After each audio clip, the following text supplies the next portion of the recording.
English నేర్చుకోవడం, అనర్గళంగా మాట్లాడడం మీ కల? వెంటనే కాల్ చేసి క్లాసెస్‌కి రిజిస్టర్ అవ్వండి. Hi viewers, India's largest digital media network Suman టీవీకి స్వాగతం. ప్రస్తుతం మనతో ఉన్నారు motivational speaker and language trainer Vijaya Bangaru Amma. అమ్మ నమస్తే. నమస్తే రాజు గారు. మామూలుగా అంటూ ఉంటారు చూడమ్మా, దూరపు కొండలు నునుపు నునుపు నునుపు అనేసి.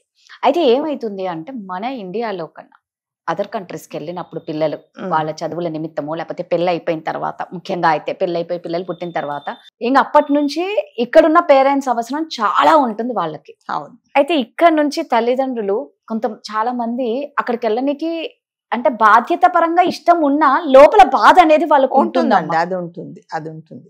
తప్పక పోవాల్సి వస్తుంది అని చాలా మంది బాధపడుతూ ఉన్న వాళ్ళు కూడా ఉన్నారు. అవును. సో అంటే ఓకే, వెళ్ళేది పిల్లల దగ్గరికే కదా అని కొంతమంది అనుకోవచ్చు, మా కోసమే కదా మీరు ఉండేది, మా కోసమే కదా అని. బట్ వాళ్ళకి కూడా ఉంటాయి. మా కోసమే ఉండే, మరి మా కోసం మేము ఎప్పుడు ఉండాలి? పేరెంట్స్ ఎంతసేపు వచ్చి పిల్లల కోసం కదా. మరి పేరెంట్స్ కోసం పేరెంట్స్ ఎప్పుడు ఉండాలి కదా. పెళ్ళైనప్పటి నుంచి పిల్లల తర్వాత మళ్ళీ వాళ్ళ పెళ్ళిళ్ళు, పెళ్ళిన తర్వాత వాళ్ళకి అదేంటి పురుళ్ళ తర్వాత మళ్ళీ వాళ్ళ పిల్లల్ని చూసుకోవడం. మరి వీళ్ళకి ఎప్పుడు? కరెక్ట్. వీళ్ళకి తల్లి తండ్రికి వాళ్ళ టైం అంటూ వాళ్ళకి ఉండాలి కదండి. కాకపోతే టాపిక్ ఏంటంటే, మీరు అన్నట్టుగా అదర్ కంట్రీస్ కి వెళ్ళడానికి చాలా మంది పేరెంట్స్ బాధ లోపల ఉంటది, వాళ్ళకి బాధ. ఇష్టపడట్లేదు. ఎందుకు ఇష్టపడట్లేదు అంటే, మనము ఇండియాలో మనమంతా స్వేచ్ఛాజీవులం కదా. మనం ఎవరితో అయినా మాట్లాడచ్చు, ఎక్కడికైనా వెళ్ళొచ్చు, ఇరుగమ్మ పొరుగమ్మ ముచ్చట్లు చెప్పుకోవచ్చు.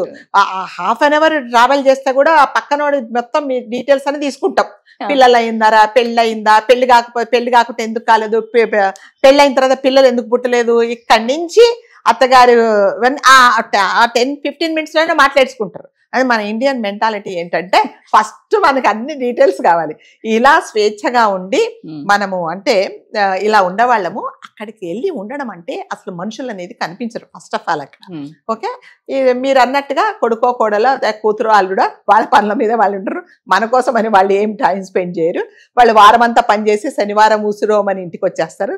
నన్ను అక్కడ ఇక్కడ తిప్పంటే వెళ్ళిన కొత్తలో తిప్పుతారు బాగానే. దాని తర్వాత వాళ్ళు అలసిపోతారు. అది అడగడం కూడా మంచిది కాదు. కాకపోతే ఏంటంటే, అక్కడికి వెళ్ళిన తర్వాత ఎవరితో మాట్లాడరండి, మనుషులు మాట్లాడరు. ఫస్ట్ ఆఫ్ ఆల్ అందరూ తలుపులు ఇక్కడ మనకే సిటీలోనే ఈ కల్చర్ ఉంది కదా, పక్కన ఎవరుంటారో తెలీదు. ఇది అసలు వాళ్ళు ఎవరో కూడా మనకు తెలీదు. ఫలాని వాళ్ళు ఇక్కడ ఉన్నారంటే మాకు తెలియదు అనే పరిస్థితి మనకి. అలాంటప్పుడు అక్కడ ఏంటంటే ఎవరిని పట్టించుకోరు. ఎక్కడో విసిరేసినట్టు ఇళ్ళు ఉంటాయి, మనకులాగా కాలనీలు వాళ్ళు ఉండరు. సో ఎక్కడో ఉంటారు. బయటకు వస్తే అసలు మనుషులు ఉన్నారా లేదా, నేను అంటే ఎక్కడున్నాను, అడవిలో ఉన్నానా అన్నట్టుగానే ఉంటుంది. సో మనం ఒక వాతావరణానికి, ఒకలాంటి సంస్కృతికి మనం అలవాటు పడిపోయినప్పుడు అక్కడికి పోయినప్పుడు నిజంగానే చాలా ఇబ్బంది పడతారండి. ఎందుకంటే మా ఫ్రెండ్ ఒక అమ్మాయి అట్లాగే, అసలు తన పెద్దావిడే 76 years ఉంటాయి. తను ఏమనుకున్నా అంటే, ఇంకా ఇండియా చాలా బోరు కొట్టేసింది, వెళ్ళిపోతానని చెప్పేసి ఆల్మోస్ట్ ఇల్లు కూడా అమ్మితే నేను ఒక సలహా ఇచ్చాను, అక్కడికి వెళ్ళి నువ్వు కంఫర్టబుల్గా ఉంటే అప్పుడు అమ్ముకోమ్మా ఇల్లు అంటే, సరే అని వెళ్ళింది. అక్కడికి వెళ్ళిన మీరు నమ్మరు, నేను ఇండియాకి రానన్నది 1 yearకి వెనక్కి వచ్చేసింది. అమ్మో మీరు చెప్పింది కరెక్టేనండి, అసలు అక్కడ ఉండలేమని చెప్పి. అంటే దేనికి స్వేచ్ఛ ఉండేదండి మనకు అక్కడ. ఏది చేయడానికి కూడా, మీరు ఇంట్లో పూజ చేసుకొని అగరబత్తులు పెట్టడానికి కూడా మీకు లేదు. అక్కడ అలారం మోగిపోద్ది, వెంటనే ఫైర్ ఇంజన్ ఇది వస్తుంది. ఇంట్లో కాస్త సౌండ్ పెట్టుకుంటే వాళ్ళు వెళ్ళి పోలీస్ కంప్లైంట్ ఇచ్చేస్తారు కదా. అలా ఉండే వాళ్లకు చాలా కష్టం. కాకపోతే మీరు అన్నట్టుగా గస్ట్ లాగా వెళ్ళి 2 నెలలో 3 నెలలో ఇంకెక్కువ 6 నెలలో ఉండేసి రావడం మంచిదే. కానీ అక్కడ ఉండడానికి ఎందుకు ఇష్టపడట్లేదు అంటే, మనమంతా చాలా స్వేచ్ఛాజీవులం ఇక్కడ. మనకి ఇష్టం వచ్చినట్టుగా అంటే మన కంఫర్టబుల్ గా మనం ఉంటాం. మీకు కావాలి ఓ కూరగాయలు కావాలి, ఓ బ్యాగ్ పుచ్చుకొని గబగబా బయటకు వెళ్తారు. ఇప్పుడు అక్కడ అలా వెళ్ళడానికి లేదు. అలా మీరు రోడ్డు మీద వెళ్ళారంటే అసలు నడిచేవాళ్ళు మనకు కనిపించరు ఫస్ట్ ఆఫ్ ఆల్. మరి ఇవన్నిటికీ మనం అలవాటు పడాలి అని అంటే, మనం పుట్టి పెరిగిన వాతావరణం వేరే, అక్కడ వాతావరణం వేరే.